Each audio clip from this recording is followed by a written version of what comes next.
and where the restroom was, so he pretty much told them to catch up later. Yeah, go to the restroom. This is where we're going to be. Come back and find us. Yeah. When the tour guide had turned back around, expecting to see the man, he saw somebody he seemed to be following, and when he had called out to that person, the person ducked behind a tree, expecting it to be one of the other tour guides or one of the other people that's managing the property. He called him on his walkie. There was no response on the walkie. There was no feedback noise. And he was close enough to have heard it if he was calling on the walkie. The person came from the restroom from a completely different direction, and no figure emerged from that tree. People often feel nauseous, especially in the area where they house the prison for the boys. There are sounds of dread, and one specifically, there's one boy's voice that happens to a lot of people that visit the island that is a boy clearly crying and being upset because he was lamenting remorsefully as he was led to his own execution the next day. That makes me sad. I know. Walking more towards the prison, at its peak, it held about 1,100 prisoners in the main prison. And that's not including the boys' prison. That's not including other areas on the island. Under the silent system, they would often give extra food to the ones that were perceived as being good. And the ones that were rebelling, they would starve or torture. Oftentimes they were lashed, especially if they tried an escape attempt. Most of the time escape attempts were 100 lashings per attempt. From there it only went up. Most inmates would consider this, quote, hell on earth. On April 20th, 1867, William Carter committed suicide with the hammock he was sleeping on as his noose. Visitors, when they go to his cell, feel an overwhelming feeling of oppression and depression. In the main jail, they have cold spots. People are touched. They see a lot of orbs, poltergeist activity. On that note, fainting is a pretty common occurrence. People are scratched by unseen forces, but by cell 14, 3 people over the course of 20 years had been pulled into the cell by an unseen force. Now it is completely boarded up. When the people were found, most of the time they were found in a fetal position, super upset. You mean traumatized from being attacked? And felt terrible until they were removed from the cell, where they almost immediately recovered. That's a thing. Yeah, when something has the power to grab you and pull you somewhere, what? A lot of people, when they're in an oppressive situation and a super haunted or afflicted location, that's how you know that you're actually being targeted by something, is when you leave. After you get a good distance away from it, it stops. Another reviewer had said that they had felt a force pulling at them by cell 14, which they didn't know anything about. And when they had gotten home, they saw a big blue bruise developing on their arm. When they looked it up later, they found out the paranormal occurrences that were happening where people were being pulled into this boarded up cell. Who was in that cell? No idea. It doesn't say. With solitary confinement being something that they used as punishment and sometimes a day-to-day occurrence for a lot of different inmates, whether or not they wronged someone, people feel a lot more oppressed in the isolation cells. Oftentimes have experienced the lights in the cells blowing out. This is not candles. These are light bulbs completely shutting off without the ability to turn on again or exploding. One of the tour guides has often told patrons that are on these tours,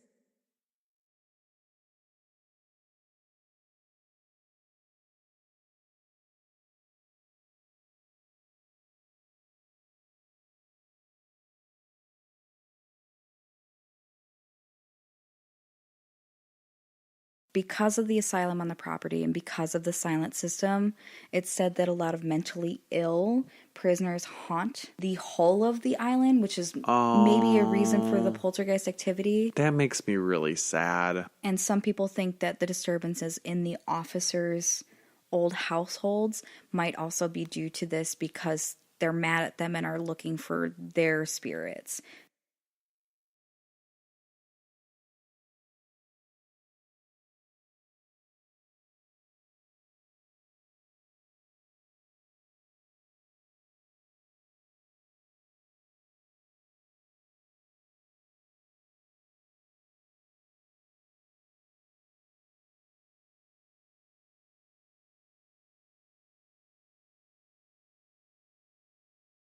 They do ghost tours at night. It is probably one of the coolest ghost tours I think I've heard of. Bookings are completely mandatory. They're about 90 minutes long, and they operate after dark every single day except for Christmas. They say it's not recommended for those with restricted mobility because it does have about 2-kilometer walk. It might be a little bit stressful for people that have issues with getting around. Because of the interest in it, they do host a paranormal tour where they give you equipment, but that is only once a month. That's really cool, though. That's amazing. It's really neat. Mark, who I wrote, apparently everyone's tour guide because almost everything is about how amazing he is and how interesting he is when he does the tours, says, it's not the dead you have to worry about, it's the living. When was the last time a ghost hurt you? The only time you have to worry is if they recognize you back. How funny. I think it's great. One of the tour guides, and I'm not sure if it is our best buddy, Mark, or the one that everyone loves so freaking dearly. Hi, Mark. Oh, hi, Mark. had said that oftentimes one of the girls from the island, a little girl, follows some patrons home, but always returns. But it is the same girl, and people often see them in their rear view as they're driving away from the tour. Yeah, please don't follow me home. I don't want children. I just want animals. Because there are so many occurrences on the island, the museum that currently stands there has, in addition to historical backing for a lot of these events and or what obviously occurred on the island, it has, quote, an unusual occurrence form for tourists that experience something to be kept on file. So it's like Jerome, where they keep a book. That's amazing. To let people know what your experience was. But that's also, it's so cool. That is a really good story. I'm happy that that followed my story that was hard for me, and your story actually made me really super jazzed and excited. Oh man, the kangaroo. The fucking kangaroo is the best. I know. It makes me so happy. Are you ready Yes. for my toast? Oh my gosh, yes. Here's to all of us. May we be who our dogs think we are. Cheers. Cheers.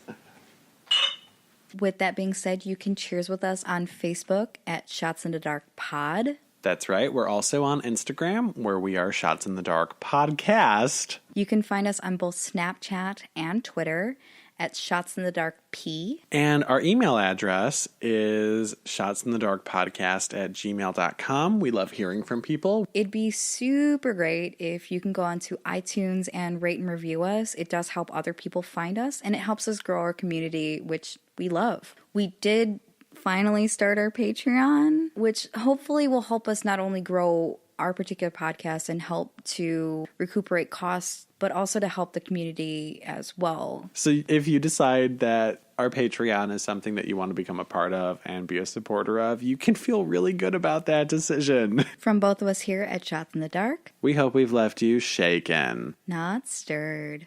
Bye. Oh, goodbye.